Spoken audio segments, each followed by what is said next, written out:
Olá, estou aqui para mais um vídeo do nosso canal da Sociedade Brasileira das Ligas de Cardiologia. Meu nome é Cauê Sauer. Hoje eu estou aqui com a professora Ideusuída Leandro. Ela é médica do setor de anticoagulação oral do Dante e ela é doutoranda em medicina pela USP. Hoje a gente vai conversar sobre um tema que é um tema muito importante, que sempre está em debate em quase todos os congressos, que é o acidente vascular cerebral e a anticoagulação oral. Acho que seria legal para a gente começar a falar um pouco da epidemiologia e depois a gente vai comentando os outros assuntos. Tá, ok. Eu agradeço muito ao Cauê e às pessoas da Liga de Cardiologia pelo convite para essa aula. E nós vamos tocar e falar sobre um assunto muito importante, que é o acidente vascular cerebral e como prevenir principalmente o acidente vascular cerebral tromboembólico com o uso dos novos anticoagulantes orais e dos anticoagulantes orais mais antigos, que são os antagonistas da vitamina K. Eu sou médica do setor de anticoagulação oral há 13 anos aqui no Dante Pazanese. E o nosso setor ele atende cerca de 6 mil pacientes em uso do anticoagulante oral ativos nesse setor. Aproximadamente 50% desses pacientes são portadores de próteses valvares mecânicas. A outra percentagem é paciente com fibrilação atrial com doença valvar associada, mas também pacientes com fibrilação atrial não valvar. E a nossa preocupação é de manter esses pacientes o mais controlados possíveis para evitar que ocorram tanto o sangramento como também os eventos tromboembólicos.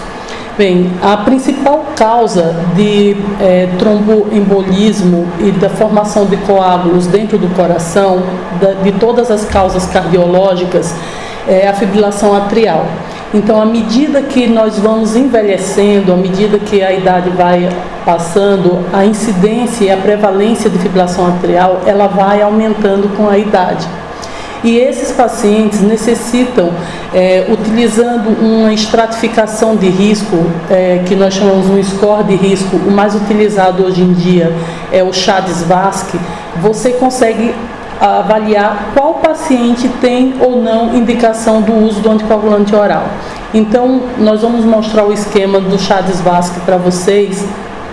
Um paciente com fibrilação atrial, se ele apresentar hipertensão arterial, diabetes, ou seja, já tem para cada um desses fatores de risco, já são 2 pontos, ele necessita do uso do anticoagulante oral. Então, pelo CHA-DSVASc, você consegue categorizar quais pacientes necessitam do uso do anticoagulante oral.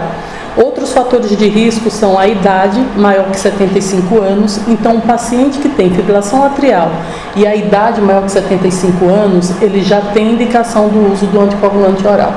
Se é um paciente com fibrilação atrial e já apresentou um acidente vascular cerebral prévio, ou ele teve um evento tromboembólico periférico, uma trombose arterial mesentérica, ou mesmo uma oclusão arterial periférica, esse paciente também já tem indicação do uso do anticoagulante oral. Então, são 2 fatores dessa estratificação de risco do CHA-DSVASc, que é a idade maior que 75 anos e a ocorrência de um evento tromboembólico prévio. Esses 2 fatores já recebem 2 pontos.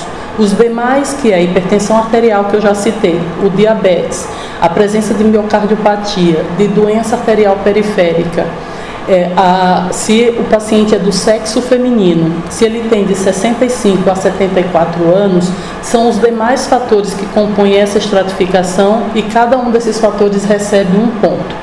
Então, o paciente que tem fibrilação atrial e tem 2 pontos desse score de risco, ele tem indicação para o uso do anticoagulante oral.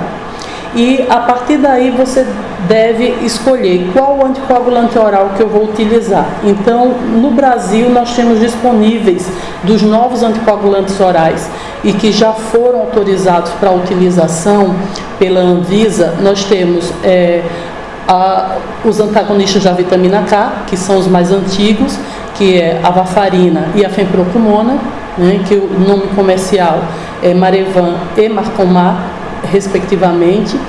Nós temos também a varfarina genérico, que também tem no mercado, E dos chamados novos anticoagulantes orais, ou mais recentemente são denominados de anticoagulantes orais de ação direta, nós temos a dabigatrana, que inibe o fator 2 ativado, e temos os anticoagulantes que inibem o fator 10, que aí é a rivaroxabana e a apixabana. A edoxabana, que já foi aprovada em vários outros países, ainda não foi liberada para utilização no nosso país. Então, a diferença básica entre esses anticoagulantes orais mais antigos e esses novos anticoagulantes orais é que os anticoagulantes antagonistas da vitamina K, ele tem uma meia-vida muito estreita, ou seja, a dose que é a dose ideal, ela é muito próxima da dose que é excessiva e que é insuficiente.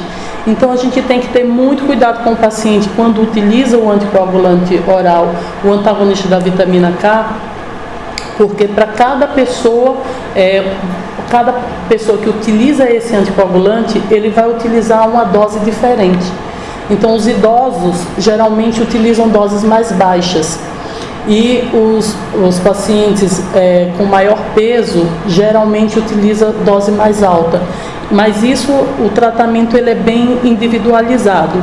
E nós não podemos tratar essa medicação como se fosse um antihipertensivo, que ele está fora da faixa, então vou aumentar um comprimido por dia. Não, quando a gente fala de anticoagulante oral antagonista da vitamina K, você fala em dose semanal, ou seja, são pequenos ajustes da dose semanal, de 10% a 20% da dose semanal, que vai fazer com que esse paciente fique dentro da faixa terapêutica.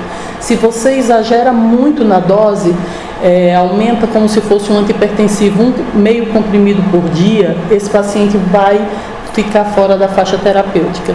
Então, diferente desses antagonistas da vitamina K, os anticoagulantes orais de ação direta, eles atuam já com uma dose que já foi testada anteriormente em estudos fase 2, então, e fase 1, estudos de farmacocinética, onde já descobriram qual é a dose ideal para você manter o paciente anticoagulado e, ao mesmo tempo, evitar sangramento. Então, esses novos anticoagulantes, eles já vieram com uma dose fixa. No caso, a dabigatrana, você tem de 110 e de 150 miligramas para prevenção do AVC no paciente com fibrilação atrial, e que tem um Chades-Vasque maior ou igual a 2, e você tem a rivaroxabana na dose de 20 miligramas e a apixabana na dose de 5 miligramas.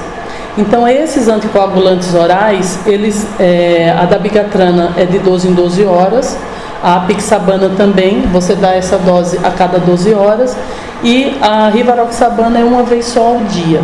Tá? Então, o importante para esses novos anticoagulantes orais é você avaliar a função renal do paciente, ou seja, o paciente ele tem que ter uma função renal, um clearance de creatinina maior do que 30 ml por minuto, para que esses novos anticoagulantes orais possam ser utilizados, porque eles dependem muito da função renal do paciente. Então, a primeira coisa que você vai avaliar num paciente que você vai precisar dar um novo anticoagulante oral para ele é avaliar o clearance de creatinina. Uma outra questão é se esse paciente é portador de prótese mecânica. Então, se o paciente é portador de prótese mecânica, esses novos anticoagulantes orais eles estão contraindicados. Eles não devem ser utilizados no paciente com prótese mecânica, porque foi feito um estudo com a dabigatrana nos pacientes portadores de prótese mecânica e ocorreu mais sangramento nesses pacientes e ocorreu mais trombose de prótese nesses pacientes que utilizaram a dabigatrana do que o grupo de pacientes que utilizou o Marevan. Então, para a prótese mecânica, esses novos anticoagulantes orais, eles estão contraindicados. Para as biopróteses, tem um estudo com a edoxabana, onde a edoxabana foi semelhante os resultados ao uso da varfarina nos pacientes com fibrilação atrial e bioprótese, mas tem um grande estudo agora sendo realizado aqui no Brasil, com 50 centros, que é o estudo River, que está estudando, vai querer avaliar 1.000 pacientes em uso de novo anticoagulante oral, que no caso é a rivaroxabana, nos pacientes com fibrilação atrial e bioprótese. Então, provavelmente no ano que vem a gente deve ter o resultado já desse estudo do RIVER e nós vamos saber o que aconteceu, se a rivaroxabana para os pacientes com fibrilação atrial e bioprótese ele é tão bom quanto a varfarina. Então, além da fibrilação atrial, outras indicações para o uso do anticoagulante oral, como eu já citei aqui, é a presença de uma prótese valvar mecânica, para a prótese biológica, nos 3 a 6 primeiros meses após o implante de uma bioprótese, também já tem indicação para o uso de anticoagulação oral. E nos pacientes que têm tromboembolismo venoso. Então, se o paciente tem uma trombose venosa profunda e um tromboembolismo pulmonar, também tem indicação do uso do anticoagulante oral, e também aqueles pacientes que apresentam trombo dentro das cavidades cardíacas, ou seja, um paciente que teve um infarto agudo do miocárdio com aneurisma apical, formou um trombo no ápice do ventrículo esquerdo, também tem indicação do uso do anticoagulante oral. Ou aqueles pacientes que têm doença de Chagas e que tem muita alteração no ápice do ventrículo esquerdo e formam trombos dentro do ventrículo esquerdo, aliás. Então também tem indicação. E os pacientes com doenças valvares, estenose mitral, frequentemente eles têm formação de coágulos dentro do átrio esquerdo, principalmente dentro da auriculeta esquerda, e tem indicação também do uso desses anticoagulantes orais. Então, quando a gente fala de antagonista da vitamina K, como eu estava falando para vocês, a gente precisa utilizar um exame laboratorial para medir se o paciente ele está bem anticoagulado ou não, né? Esse exame laboratorial é a avaliação do tempo de protrombina. Hoje em dia a gente avalia mais esse tempo de protrombina em INR, e já os novos anticoagulantes orais não necessitam dessa avaliação laboratorial. Você não precisa ficar medindo o tempo, nem o tempo de protrombina, nem o TTPA, o tempo de tromboplastina parcial ativado. Então não existem exames laboratoriais específicos para quando você usa esses novos anticoagulantes orais. Você não precisa ficar fazendo a dosagem desses anticoagulantes orais.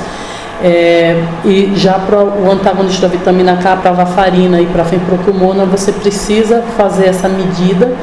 Então, para as próteses mecânicas, os pacientes eles têm que se manter dentro da faixa terapêutica com INR entre 2,5 e 3,5, né, para as próteses principalmente na posição mitral e naqueles pacientes que têm prótese aórtica, mas que têm fibrilação atrial ou miocardiopatia dilatada. Então, esses pacientes que têm uma propensão de formar eventos tromboembólicos necessitam da utilização também dos anticoagulantes orais, mantendo o INR entre 2,5 e 3,5. Para as demais indicações de anticoagulação, que é fibrilação atrial não valvar, fibrilação atrial valvar, tromboembolismo venoso, presença de trombo no interior das cavidades cardíacas, o INR ele deve ser mantido entre 2 e 3. E por que isso é importante? Porque se você tem um INR menor que 2, ou seja, se ele fica em torno de 1,5, você tem o triplo de risco do paciente apresentar um AVC do que se ele tivesse o INR de 2. Se o INR está de 1,3, o paciente tem 6 vezes mais chances de apresentar um AVC do que se ele tiver o INR em torno de 2. Então, por isso que você precisa ter esse INR sempre dentro da faixa terapêutica. E esse INR, por outro lado, ele alarga muito, você não reduz tanto o risco de AVC e, por outro lado, você aumenta o risco de sangramento. Ou seja, se você tem um INR até 4, o risco de sangramento é baixo. Mas à medida que o INR vai subindo, vai ficando maior que 4, o risco de sangramento vai aumentando exponencialmente à medida que o INR vai ficando 5, 6. Então, o nosso trabalho Aqui no Dante Pazanese, no setor de anticoagulação oral, nós não temos disponíveis os novos anticoagulantes orais devido ao custo do novo anticoagulante oral, então nós só temos para nossa utilização os antagonistas da vitamina K, que já são utilizados aqui há mais de 30 anos para os pacientes que têm prótese mecânica, e nós fazemos esse controle e temos esse cuidado com os pacientes em uso dos antagonistas da vitamina K para que eles se mantenham dentro dessa faixa terapêutica para evitar o risco de sangramento e evitar o risco de tromboembolismo. Não é fácil, mas da última vez que nós fizemos a medida, nós tínhamos 65% dos pacientes dentro da faixa terapêutica. O nível ideal, que é indicado pela Sociedade Europeia de Cardiologia, seria em torno de 70%. Mas mesmo os grandes estudos internacionais com esses novos anticoagulantes orais, eles chegaram em torno dos 65% dos pacientes dentro da faixa terapêutica. Então, esse é o trabalho que nós fazemos aqui no dia a dia com esses 6 mil pacientes que estão ativos aqui em uso do anticoagulante oral. Uma dúvida que sempre surge quando a gente fala de anticoagulação no paciente com FA é que muitas vezes, como foi colocado no Chades-Vasque, o paciente tem um Chades-Vasque alto, e se você fizer um score de sangramento, ele também tem um score de sangramento alto. Como que é feito esse manejo assim, para ficar atento a um risco de sangramento talvez maior nesse paciente, visto que assim, os dois scores têm muitas coisas similares, então a chance dos dois serem altos é grande. Certo. O Cauê, ele está falando do score de risco para sangramento. O que mais facilmente a gente utiliza é o Hasbled, né? Então, o Hasbled, ele também contempla se o paciente tem hipertensão arterial, mas a hipertensão arterial sistólica maior que 160 milímetros de mercúrio.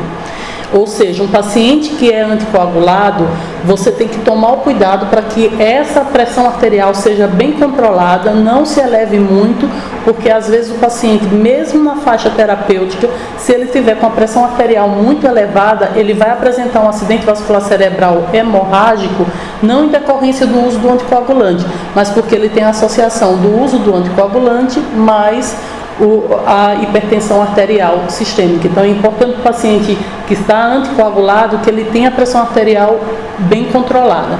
Então no Hasbled o H é de hipertensão, mas a hipertensão maior que 160 milímetros de mercúrio. A idade, que é maior que 75 anos, tanto para o Chades-Vasque como então o paciente mais idoso, ele tem mais comorbidades, tem maior risco de sangramento, né? Se ele já teve AVC prévio, principalmente se esse AVC foi recente, nos últimos 14, 15 dias, ele tem um risco aumentado para o sangramento. Se ele utiliza anti-inflamatório não hormonal ou antiagregante plaquetário, porque nós sabemos que a associação do anti-inflamatório não hormonal e do antiagregante plaquetário com qualquer anticoagulante oral ou antagonista da vitamina K ou os novos anticoagulantes orais, eles vão aumentar o risco de sangramento, porque eles inibem a agregação plaquetária, então já afeta uma outra via da coagulação. E se o paciente faz abuso do álcool, ou seja, se ele utiliza mais do que 8 doses de álcool por semana, então ele tem risco para sangramento. Então você tem que somar todos esses fatores desse score, que é o Hasbled. E se ele tem insuficiência hepática ou insuficiência renal, aí ele ganha um ponto para cada um desses. Então esses são os fatores de risco do Hasbled. Você vai somar, e o risco de sangramento ele está aumentado se o paciente tiver esse score Hasbled maior que 3. Ou seja, um paciente que tem uma idade avançada, tem insuficiência renal e tem hipertensão ou usa antiagregante plaquetário, ele já vai ter esse score de risco para sangramento maior que 3. No entanto, você tem que avaliar o risco-benefício e vai avaliar o Chades-Vasque desse paciente. O Chades-Vasque é muito elevado, ou seja, o risco para tromboembolismo é maior que o risco para sangramento. Se sim, então tem indicação do uso do anticoagulante oral e você tem que fazer um controle desse paciente mais próximo, ou seja, é um paciente que você vai ter que ver a cada 15 dias, uma vez por mês. Não é um paciente que você vai vai largar, mesmo ele usando os novos anticoagulantes orais. Se for idoso principalmente, você tem que ver esse paciente com frequência, pedir o clearance de creatinina a cada 3 meses, porque às vezes esse paciente adoece. Então, no idoso, qualquer doença, uma infecção, uma pneumonia, já vai fazer com que esse clearance de creatinina piore. Então, muitas vezes, se ele usa uma rivaroxabana de 20 miligramas, o clearance de creatinina piorou, está menor que 50 ml, já tem indicação de você reduzir a dose de 20 para 15 miligramas. A mesma coisa se ele usa pixabana e ele tem creatinina maior que 1,5 e idade maior que 80 anos, ou peso menor que 60 quilos, ou seja, se ele tiver 2 desses 3 fatores, também tem indicação de redução de dose da pixabana de 5 miligramas para 2,5 miligramas. Então, mesmo usando esses novos anticoagulantes orais, onde você não tem a medida do TP, não tem a medida do INR, você tem como, avaliando principalmente o paciente mais idoso, avaliando o clearance de creatinina, se há uma piora desse clearance para menos que 50 ml por minuto, você deve fazer a redução da dose desse novo anticoagulante oral. Então, resumindo, respondendo a sua pergunta, o Hasbled, ele não contraindica o uso do anticoagulante oral, ele apenas indica que o paciente é um paciente de maior risco para sangramento, que você tem que controlar esse paciente mais de perto, principalmente se o risco para tromboembolismo for muito elevado. Se o risco tromboembólico é baixo e o risco de sangramento é muito alto, então é melhor você repensar e não entrar com um anticoagulante oral para o paciente. Tá bom. E falando em FA, que é uma fibrilação atrial, que tem uma epidemiologia muito importante, muitas vezes a gente vê o paciente abrindo o quadro de FA com um AVC. Isso. Como que, que estratégia você acha ser importante ter, ou que você aconselha a fazer, para que a gente conseguisse ver essa FA antes do paciente já ter a complicação mais grave, né? Então, se nós observarmos, eu acho que a primeira coisa é avaliar a idade do paciente. Veja, a prevalência de FA nos pacientes com menos de 65 anos é em torno de 0,5%. Naqueles pacientes com mais de 80 anos, a prevalência ultrapassa 10%. Então, vejam que a população, à medida que vai envelhecendo, a incidência de FA vai aumentando. Uma outra questão é a presença de FA paroxística, ou seja, a FA paroxística, aquela que o paciente relata, às vezes eu tenho palpitações. É importante no paciente com mais idade você ficar atento, porque às vezes ele está desencadeando a FA paroxística. Então é interessante que você faça um Holter nesse paciente, se ele tem condições de caminhar, até um teste de esforço, para que você consiga diagnosticar a FA paroxística e tratar, porque o risco de evento tromboembólico num paciente com FA paroxística é semelhante ao paciente que tem uma FA persistente ou uma FA permanente. Então é importante que seja diagnosticado, e se esse paciente tiver fibrilação atrial paroxística e um CHA-DIS-VASc maior que 2, igual ou maior que 2, ele tem indicação para o uso do anticoagulante oral. Extenso. Uma coisa que eu só queria deixar mais claro para vocês é que esse AVC, que é em decorrência do evento tromboembólico, ele é em torno de 20% de todas as causas de AVC. No entanto, apesar de não ser a causa mais prevalente de AVC, o AVC tromboembólico, ele geralmente é um AVC mais grave, é um AVC que deixa o paciente com sequelas maiores, é um AVC que obstrui artérias cerebrais mais importantes, então são AVCs grandes, causam uma maior mortalidade, deixam o paciente mais incapacitado, necessitando muitas vezes da ajuda de um familiar. Muitas vezes esse familiar ele precisa parar de trabalhar para cuidar do paciente que está sequelado de um AVC tromboembólico. Então, a mensagem que eu queria deixar para vocês o que a gente sabe hoje em dia, que só 50% dos pacientes em risco para AVC e portadores de fibrilação atrial estão sendo anticoagulados. Então, queria deixar essa mensagem de nós ficarmos atentos aos pacientes com fibrilação atrial e que necessitam do uso do anticoagulante oral, procurar o conhecimento, se interar sobre o mecanismo de ação, a farmacologia dos antagonistas da vitamina K, para o caso dos pacientes não conseguirem pagar pelos novos anticoagulantes orais, e não deixar de tratar esse paciente, porque é um paciente que vai ter um AVC mais grave, é um paciente que vai ficar mais sequelado e que vai demandar mais da família e também do governo em decorrência desse AVC. Eu queria agradecer mais uma vez ao Dr. Ideusuíta falar desse tema que realmente acho que está presente em todo o congresso, todas as palestras, é um tema extremamente interessante e novo. Quero que vocês curtam, se vocês gostaram do nosso vídeo, curtam a nossa página, compartilhem o vídeo. A gente vai sempre estar postando novos vídeos, novidades. Se sua liga ainda não faz parte da Sociedade Brasileira das Ligas de Cardiologia, a gente vai deixar o link para você se inscrever. Muito obrigado.